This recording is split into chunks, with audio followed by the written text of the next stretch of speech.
Hi guys, I'm going to show you the process on how I sketch my page, how I plan my page, how I add the models, and how I get started on working on a page for my manga. I use Clip Studio. I go into the layer section over here. Clip Studio by default creates the paper layer and then the raster layer. I don't really use the raster layer most of the time, so I get rid of it and then I just add the vector layer. Next thing I do is I click this button, change the layer color. What it does, you can change how your brushes or how your ink is expressed. By default it's blue, so if you draw something it'll show up as blue. If you wanted to, you can change the color. You can click on it, change it to red, and you can actually use multiple of these and just have multiple colors on the same page just to keep things organized. I'll kind of just experiment a little bit. I'll sketch in where I want my characters to be. Usually I'm very simple about this. It's just usually like kind of like where the heads are, and as long as it makes sense to you, it's fine. It doesn't have to be like super detailed. It's helpful to sort of draw these lines to sort of get an idea of like where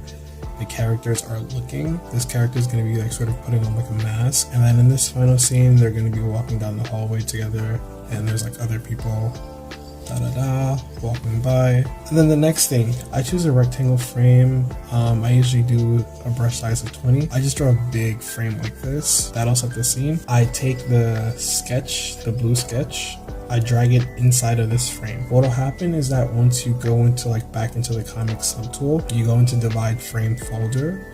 This will just separate your panels, create separate panels, and then you draw separate panels. That layer that you put inside of this frame, once you start dividing the frame folder, it'll actually cut up that sketch layer into the frames that you set up, which is really nifty.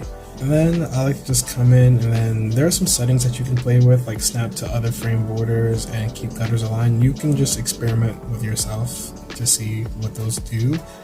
They are pretty self-explanatory. I keep them both off when I'm trying to like fine-tune the sizes of my boxes. The next thing I like to do is I like to come in with my 3D models. I'm just going to reuse a previous arrangement. Do like this, do like this.